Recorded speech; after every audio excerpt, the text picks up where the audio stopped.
Robbins, and I've been struggling with an eating disorder for about 4 years now. It started when I was a lot younger, about in middle school, and at first it wasn't necessarily an eating disorder. It was just, behaviors that could lead to an eating disorder, but I didn't really think it was a problem. Like for example, everyone always says like you are what you eat, and I didn't want to be a piece of chocolate cake, so I started throwing up just to kind of like cleanse my body. But it didn't really have a lot to do with my appearance or how I looked or control or anything like that. It was just that I wanted to be clean. And then that kind of stopped when I got to high school. I got really, really busy. I was doing swim team and going to a high school for the first time, and I kind of stopped, and I was more focused on, being happy and being healthy and stuff. And then in my freshman year of high school, I hurt my foot and had to have surgery, so I had to stop swimming. And without swimming, I started feeling like, oh, I'm lazy now, and I'm gonna get fat because I'm not swimming and I'm not exercising. And so I started kind of watching my intake and counting calories and things like that.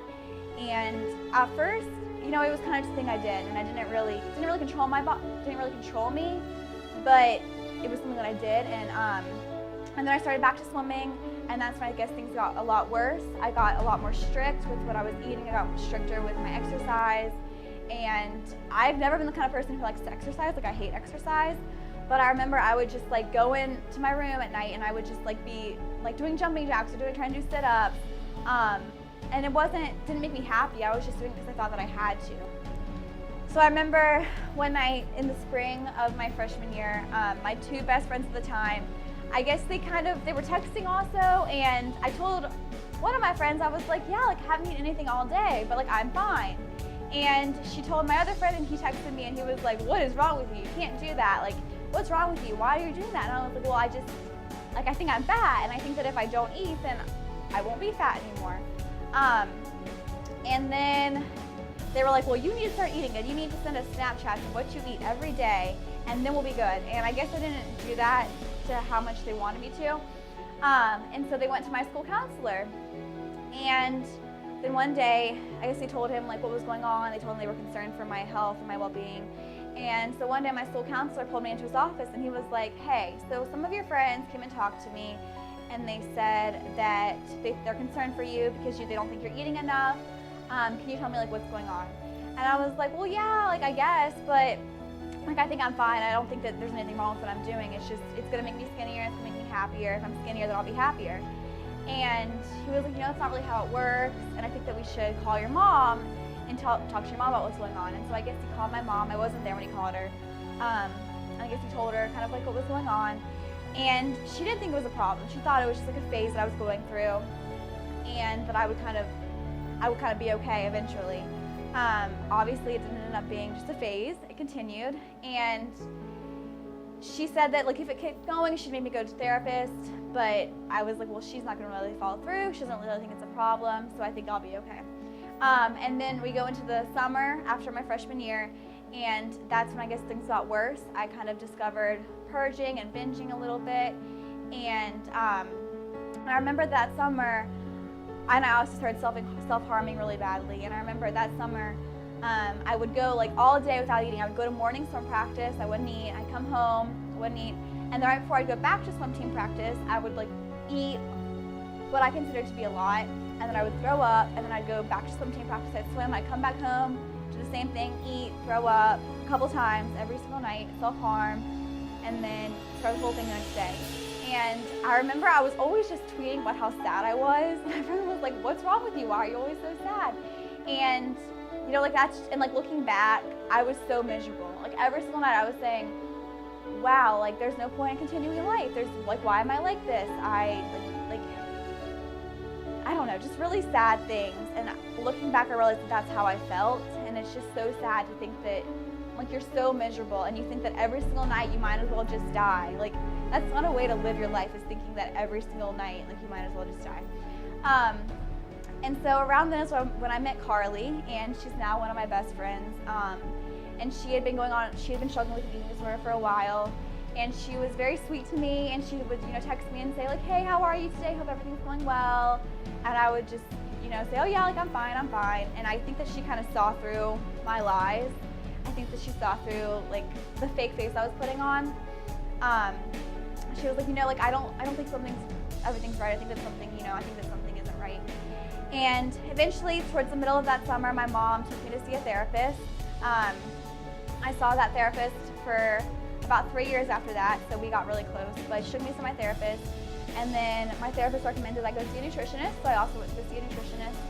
And I remember initially I would just kind of like sit in the couch, kind of like crouching in, leaning back, and I wouldn't really want to say anything. I was just very quiet, and she'd be like, "Oh, like how, like do you think this is a problem and stuff?" And I don't know, I just kind of like hide in the back. I wouldn't really say much. And like I realize now that that's not me, that I'm not the kind of person who sits at a couch and kind of leans back and hides. Like I'm the kind of person who goes into therapy and says, "Oh my gosh, I hate my friends," or "Oh my gosh, my mom makes me so mad." Like that's who I am. I'm not the kind of person who, like I'm not timid like that, but that's how I was. I was scared, and I was scared, and I didn't want to be loud. I didn't want to say anything because I was scared of what might happen. So that continued all through the year after my freshman year. And then I go into my sophomore year, and I guess that's kind of when things got worse. I'd already been diagnosed with EDNOS, which is eating disorder not otherwise specified. And then towards the end of my freshman summer, this year after my freshman year, I was diagnosed with anorexia nervosa. And then sophomore year started up, and I stopped with the restricting. It just became all about, binging and purging. And I remember like every single morning I would wake up and I would take a shower and I'd throw up. And there wasn't even anything like in there, but I'd still just try to cleanse my body. And then I'd go to school and be miserable, hide the whole time, just want to hide the whole time. And I'd come home from school, I'd get in the bathtub, I'd eat, and then I'd go and throw up, and then I'd eat more, I'd go and throw up, I'd be self-harming. Just continuously. And then I'd go to swim practice and I'd come home and I'd do the exact same thing all night. And I remember I'd always fall asleep in the bathtub because it was the only place I was warm. In bed, I was always freezing every night. I had to sleep with 2 heating pads, or else I couldn't sleep because I was so cold. So I was always sleeping in the bathtub, or I was sleeping in my bed with heating pads, which is really dangerous because you shouldn't sleep with heating pads on because they catch on fire. But I didn't care. I was cold. And then I was eventually, my nutritionist said that she was like, "Yeah, I think that this is more bulimia now." So now I have 3 eating disorders under my belt. That kind of continued through the beginning of my sophomore year, just getting progressively worse. I was always weighing myself. I'd like eat something, I'd weigh myself, I'd throw up, I'd weigh myself again, and then I just keep doing that the entire day. And I have so many pictures still on my phone of like my weight like 8 times a day. And that's just crazy. Like your weight fluctuates so much. And I was just so obsessed with that number. And then, I go through the winter of my sophomore year. We go in January. And then kind of continued up until about February when I went into my nutritionist appointment one day. And she was like, "I don't think this is working. I've been seeing you for a while now, and I don't think that you're getting any better. I think you're getting a lot worse. I'm worried about your health." And I was also, going to my doctor every single week, getting my blood drawn, getting my vitals every single week. And she was also like, you're not really getting better. In February, my nutritionist said, "Yeah, I think you need to go to a higher level of care." And so it was the middle of February. I was looking at my mom's email because I had it on my phone. I was looking at it and I see an email from the Eating Recovery Center. And they say, "Hey, we'll see you on Monday with Katie. We'll see you on Monday morning." And this is Friday. And I was like, what the heck is, no, I'm sorry, this was Thursday. And I was like, what the heck is going on? I'm not going to treatment, what? And so I go to my mom like, "Mom, what the heck? What is going on? I'm not doing that. What's going on?" And she's like, "Yeah, we're going to go."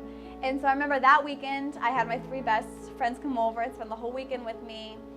So on February 24th of 2014, my mom and I went to the airport and we got on a plane and we flew to Denver, Colorado, where I started treatment. I spent about 3 or 4 weeks in inpatient. And in inpatient, you're waking up at 5 a.m. every single day to get your weights and vitals done.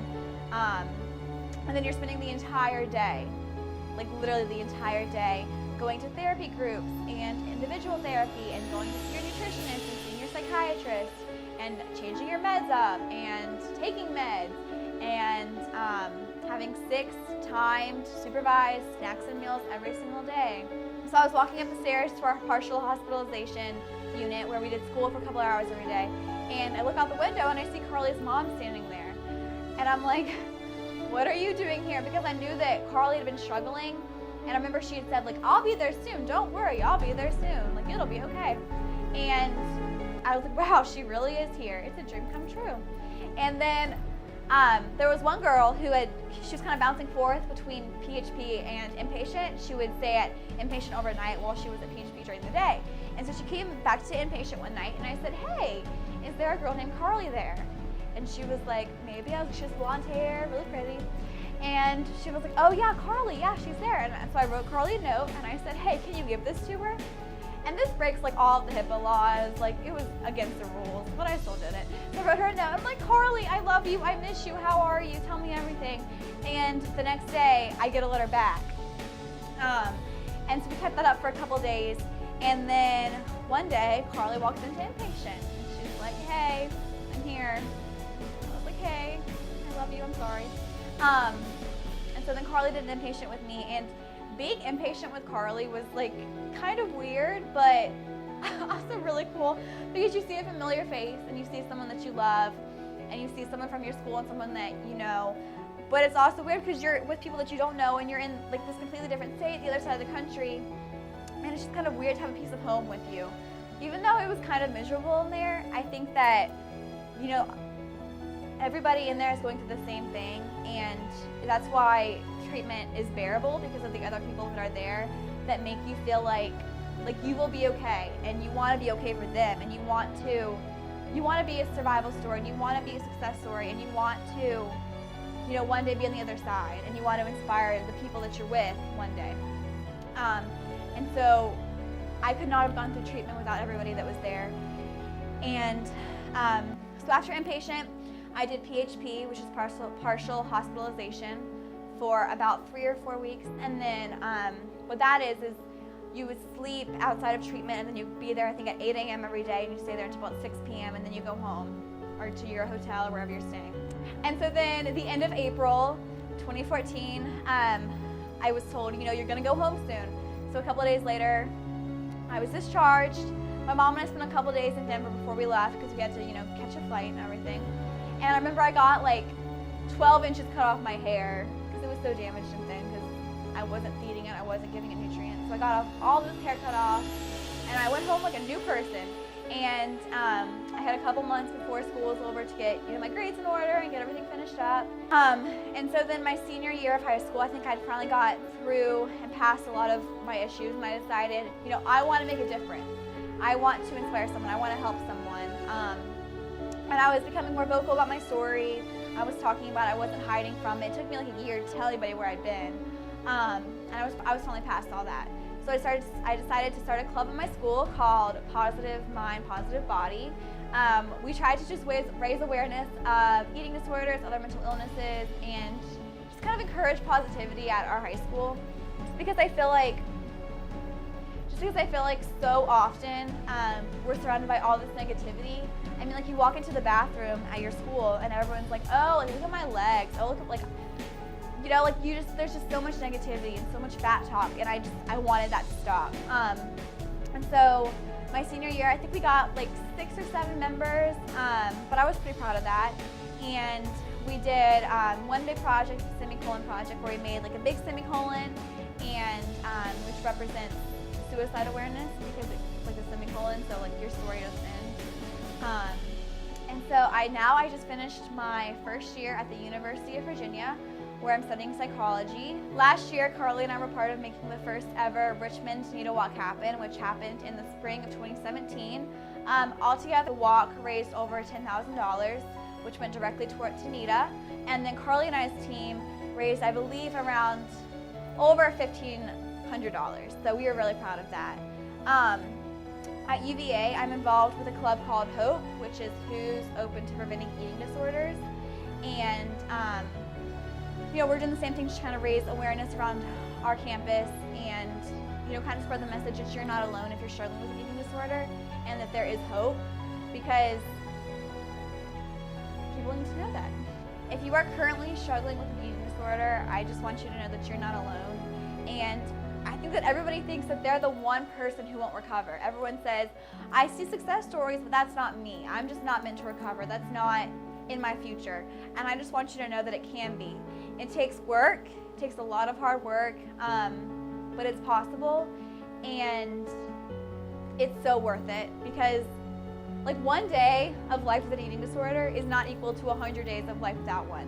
Without an eating disorder, life is free and it's happy and relaxed, and you're not spending every day worrying about your body and what you're eating and how much you're exercising, and it's just so worth it. You can reach me on Facebook. My name is Katie Robbins, and you can also search Stay Strong Virginia, which is a nonprofit in our area that works to raise awareness and connects people with the help that they need. If you or a loved one is struggling, you can find help and additional resources from the National Eating Disorders Association at nationaleatingdisorders.org. Or if you want to give Nina a phone call, her number is 800-931-2237.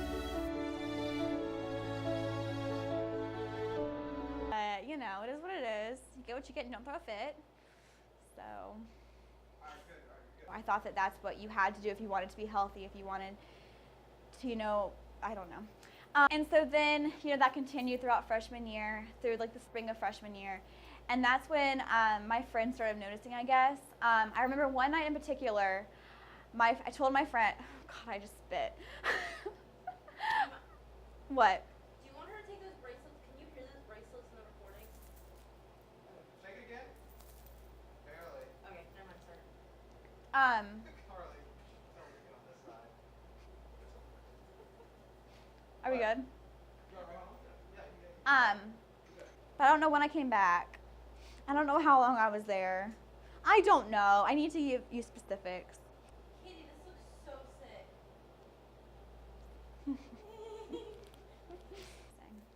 It was terrible. Oh.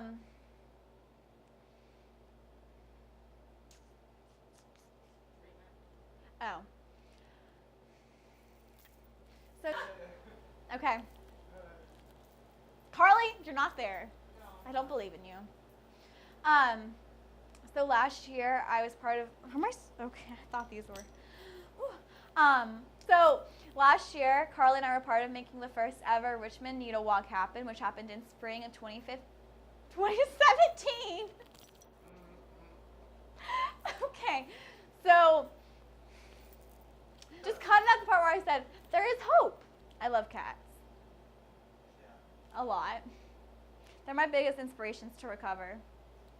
Because when I was in treatment, I just wanted to go home to my cats. And all I talked about was my cats. Because I love cats. I love supporting people who are going through recovery or who are just starting recovery. And if you would like to reach out for help or support or anything, can you cut that part out? Not anything. One more time! What do you want me to do? Smile? Yes, that's what I'm looking like an idiot to smile at the camera. Okay. If you were Carly, stop laughing. Don't. That's a dream come true. It's a dream come true. Who would have thought it? Who would have thought? And that was that.